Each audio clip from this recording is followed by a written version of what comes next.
Buenas noches, Jaime. Eres miembro del PRI y presidente de la Comisión de Energía de la Cámara de Diputados. Así es, Jaime. Y estuviste en todo el asunto de la negociación de la reforma energética. Por fortuna me tocó. Te tocó. Me Sí, tocó. bueno, es un hecho histórico, indudablemente. A favor o en contra esté la gente, es un hecho histórico. ¿Por qué no empezamos con una cosa muy simple? ¿Por qué la reforma era impostergable y por qué era indispensable? Porque, bueno, el país estaba frenado. El país sigue frenado de alguna manera. Tenemos más de 15, 20 años creciendo a tasas magras, 2%. La economía no estaba generando los empleos, no tiene incrementos en su competitividad. Pero traes ese punto, se cayó la producción de petróleo, el incremento de los costos de la electricidad. Ya, todo, mira, te lo planteo de esta manera. En 2008, que el PAN dice que no le quisimos dar su reforma, le dimos la reforma que nos dio.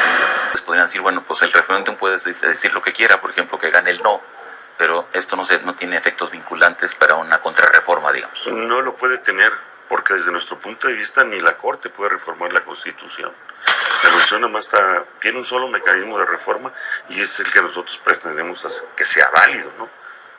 Ahora, si tuvieras que definir en 3 o 4 aspectos lo esencial de esta reforma, ¿cuáles son?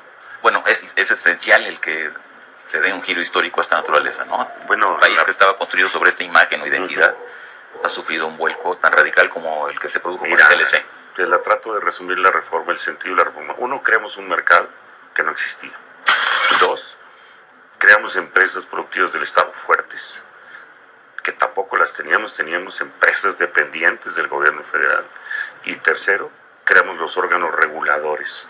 Aprendimos de las experiencias anteriores en donde liberábamos una parte abríamos un mercado, pero no teníamos todos los instrumentos. Ahora creamos el mercado, las empresas y los instrumentos de regulación que tiene que tener el Estado para conducir un mercado de esta naturaleza. Una de las partes más polémicas y que más se le critica a la reforma, no más por la izquierda, es el asunto de los pasivos laborales, tanto de Pemex como de la CFE, que ascienden a 1.5 billones de pesos aproximadamente.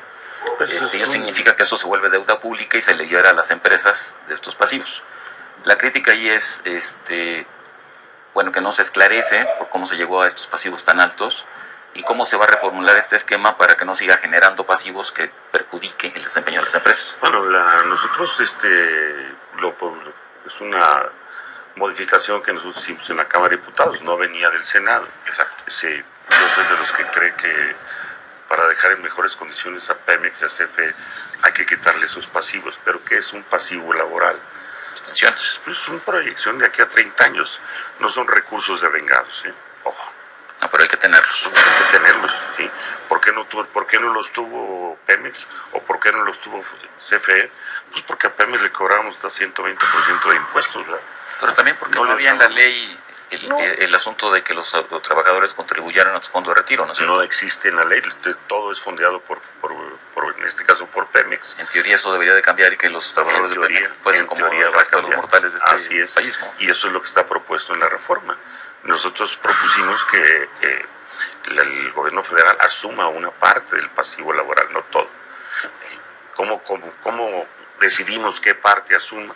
Pues en función del ahorro que haga en su transformación o en su reforma del sistema de pensiones.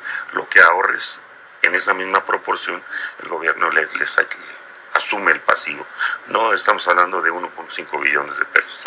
Es una proyección numérica de aquí a 30 años, tomando en cuenta el número de trabajadores, la edad, la esperanza de vida, etc. Pero es un factor muy importante para la competitividad de Pemex. Cualquier inversionista vería eso como una expectativa o como un amparo. Es una norma internacional que tienes que tener, porque simplemente ajustamos la contabilidad de Pemex a la norma internacional y da eso.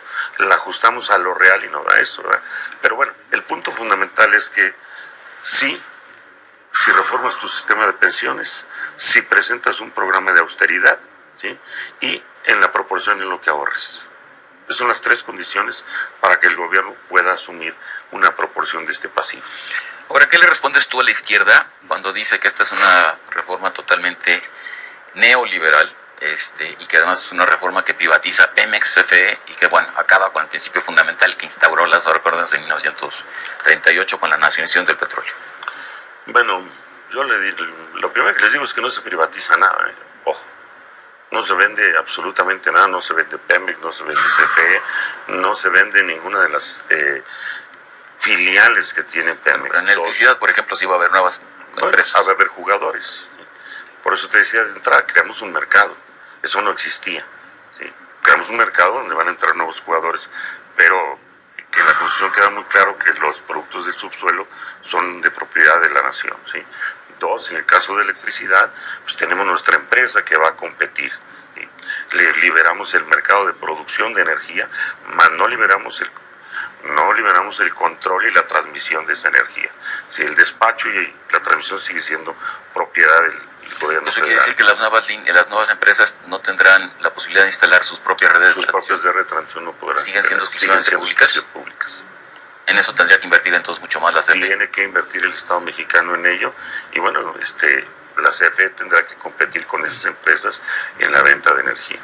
Ahora se ha vendido mucho la reforma, y no digo que esté mal, pero se ha vendido mucho, como que van a bajar los precios de la energía, particularmente de la electricidad, bueno, eventualmente de Es una ecuación muy sencilla, pero Jaime. ¿realmente esto va a ocurrir? Sí. Porque la gente no cree. No, sí, va a ocurrir. No es lo mismo.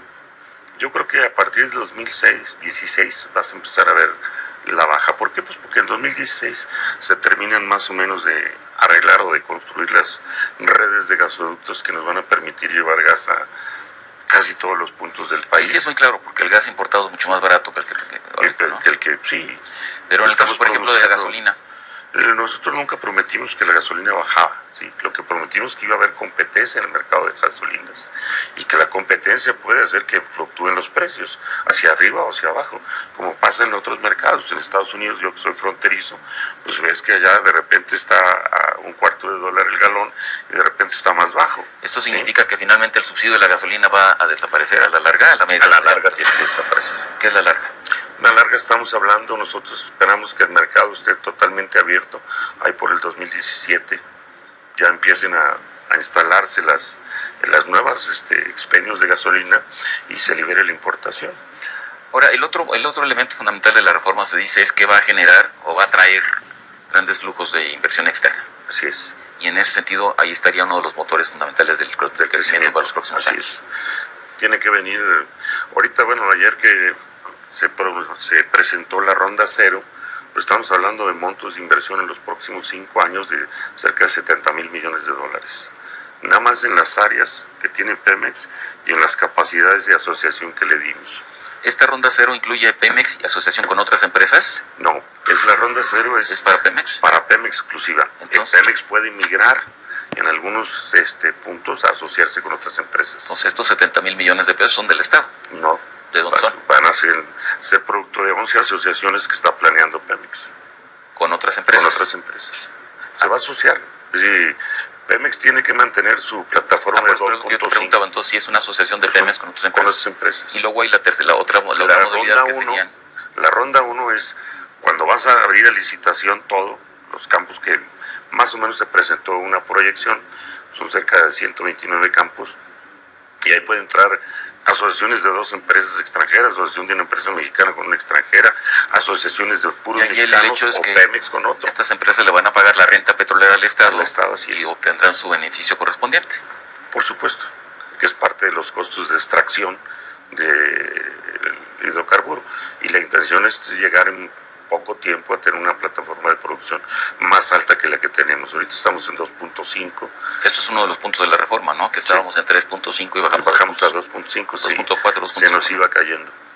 Que esperemos que es lo que solucione la reforma. Eso es lo que estamos esperando. Y la otra es el déficit que tenemos en producción de gas. Siendo la cuarta reserva de gas de lutitas, estamos importando gas. El gas de lutitas, el famoso gas shale que está en la frontera. Se nos acabó el tiempo, diputado. Te agradezco mucho que hayas venido. No, al contrario, Jaime, te agradezco la invitación. No, al contrario. Un placer saludarte. Igualmente. En contexto, hasta la próxima semana. Buenas noches.